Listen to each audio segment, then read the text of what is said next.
Zoroastrianisme, atau dikenal juga sebagai Mazdayasna, adalah salah satu agama monoteistik tertua di dunia. Agama ini didirikan oleh Nabi Zarathustra atau Zoroaster yang diperkirakan hidup antara 1500 sampai 1000 sebelum Masehi di wilayah yang sekarang dikenal sebagai Iran atau sekitarnya. Agama ini menyembah satu Tuhan yang bernama Ahura Mazda, yang berarti Tuhan bijak. Ahura Mazda diyakini sebagai sumber segala kebaikan, dan lawannya adalah Angra Mainyu atau Ahriman, simbol dari kejahatan dan kekacauan. Menariknya, Zoroastrianisme ini punya pengaruh besar terhadap perkembangan agama-agama Samawi, termasuk Yudaisme, Kristen, dan Islam. Tapi sebelum masuk ke sana, kita perlu tahu dulu seberapa besar peran Zoroastrianisme di masa lalu.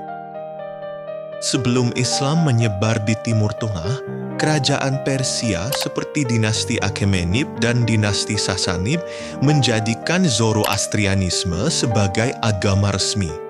Kaisar-kaisar seperti Darius I dan Khosrow I bahkan membangun kebijakan dan pemerintahan yang dipengaruhi oleh nilai-nilai Zoroastrian.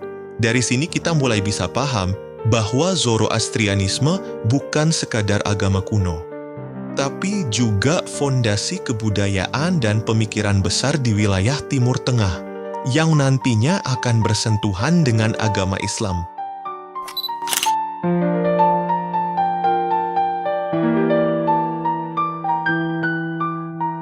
Zoroastrianisme itu punya ajaran inti yang simpel tapi kuat.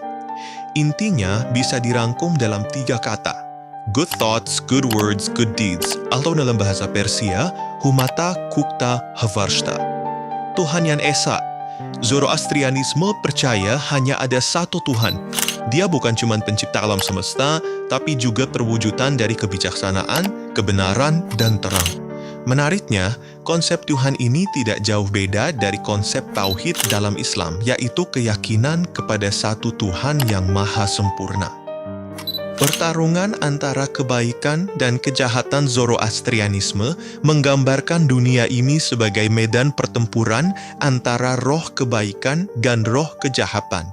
Manusia berada di tengah-tengah konflik ini dan harus memilih untuk berpihak kepada kebaikan melalui pikiran, ucapan, dan tindakan yang benar.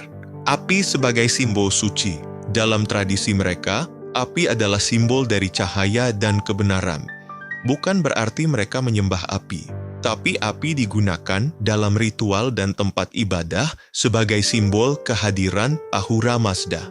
Hari pembalasan dan kehidupan setelah mati, Zoroastrianisme juga punya konsep tentang penghakiman setelah mati.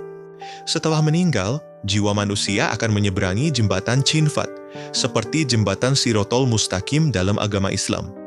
Kalau hidupnya penuh dengan kebaikan, jembatannya akan terasa lebar dan nyaman menuju surga. Tapi kalau jahat, jembatannya akan sempit dan gelap dan berakhir jatuh ke neraka. Nah, ajaran-ajaran ini udah ada jauh sebelum munculnya agama-agama Abrahamik, dan nantinya akan jadi benih-benih pemikiran yang mirip atau bahkan ikut membentuk beberapa narasi teologis di dalamnya.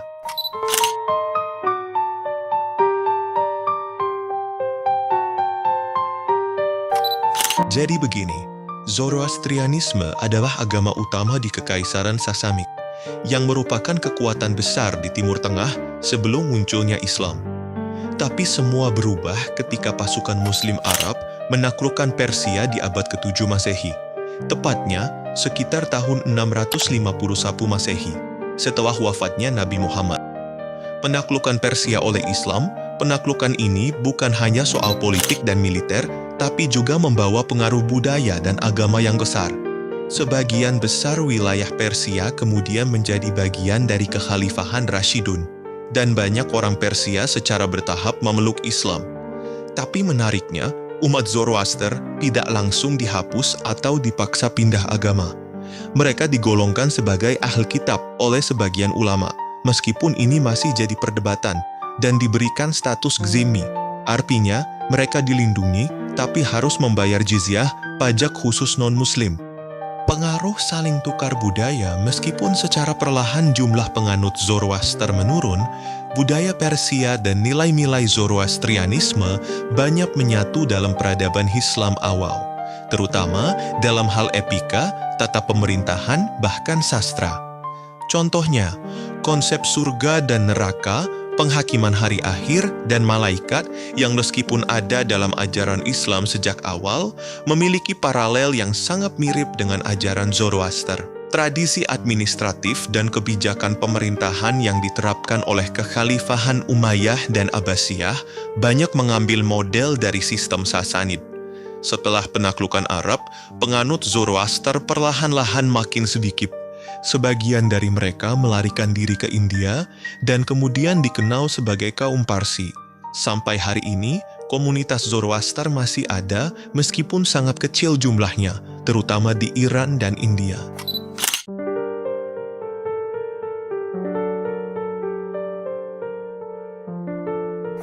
Monoteisme, satu Tuhan. Zoroastrianisme percaya pada Ahura Mazda, Tuhan tunggal yang Maha Tahu, Maha Baik, dan pencipta segala sesuatu. Islam pun jelas, Allah itu Esa, tidak ada sekutu baginya, dan dia adalah pencipta seluruh alam semesta. Kesamaan ini menarik karena zaman dulu banyak agama politeistik, tapi dua agama ini sama-sama mengusung monoteisme yang kuat. Pertarungan antara kebaikan dan kejahatan dalam Zoroastrianisme. Ada Spenta Mainyu, roh kebaikan, dan Angra Mainyu, roh jahat. Manusia punya free will untuk memilih jalan hidupnya. Dalam Islam, ada setan sebagai penggoda dan malaikat sebagai pembimbing. Manusia juga diberikan akal dan kehendak bebas untuk memilih antara jalan lurus atau jalan sesat. Kedua agama ini sangat menekankan bahwa hidup adalah ujian moral antara benar dan salah. Hari pembalasan akhirat. Zoroastrianisme percaya bahwa jiwa manusia akan diadili setelah kematian. Yang baik masuk surga, yang jahat masuk neraka. Konsep ini sangat mirip dengan Islam, yang punya pengadilan akhir di hari kiamat. Bahkan ada kesamaan simbolik seperti jembatan sempit, Chinfat dalam Zoroaster, Syirat dalam Islam. Epika dan amal baik. Zoroastrianisme, good thoughts, good words, good deeds. Islam, iman harus diwujudkan dalam amal saleh, akhlak baik, dan ucapan yang benar. Keduanya meyakini bahwa keimanan bukan cuma soal hati, tapi harus terlihat dari sikap dan perbuatan. Simbol cahaya Zoroaster sangat mengagungkan cahaya dan api sebagai simbol kebenaran. Dalam Islam, cahaya juga sangat sentral. Allah bahkan digambarkan sebagai cahaya langit dan bumi dalam An-Nur ayat 35.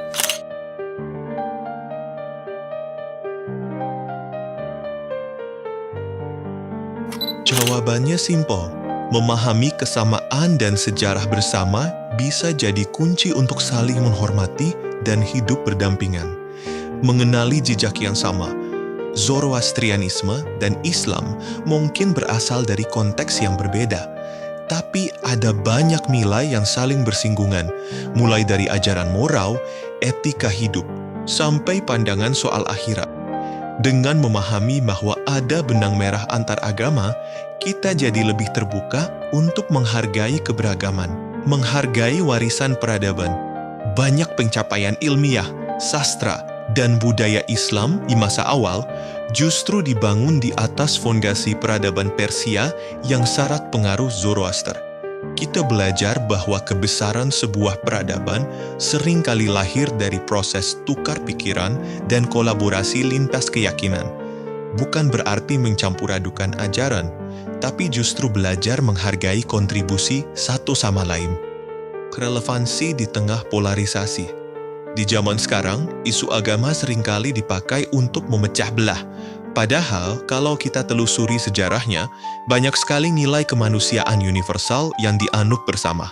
Dan mungkin dengan tahu bahwa Zoroaster juga bicara soal kebaikan pikiran, perkataan, dan perbuatan, kita bisa lihat bahwa perbedaan tidak selalu berarti pertentangan. menjadi generasi yang melek sejarah terakhir. Mengenal sejarah bukan cuma buat hafalan atau nostalgia, tapi juga buat membangun identitas yang lebih bijak, lebih kaya perspektif, dan gak mudah terprovokasi. Karena kadang, yang bikin kita saling curiga itu bukan karena perbedaan, tapi karena kita nggak tahu bahwa kita pernah punya cerita yang mirip. Mungkin ada satu pertanyaan yang bisa kita renungkan bersama.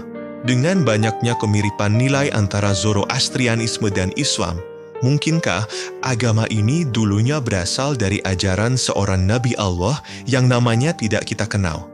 Kita tahu dalam Islam disebutkan bahwa ada lebih dari 100.000 nabi yang pernah diutus ke berbagai bangsa, dan hanya 25 yang wajib kita imani namanya. Bisa jadi Zoroaster adalah salah satunya. Wallahu alam, hanya Allah yang tahu pasti. Tapi yang jelas, kita sebagai manusia bisa terus belajar, menghargai sejarah, dan mengambil hikmah dari setiap ajaran kebaikan yang pernah hidup di bumi ini.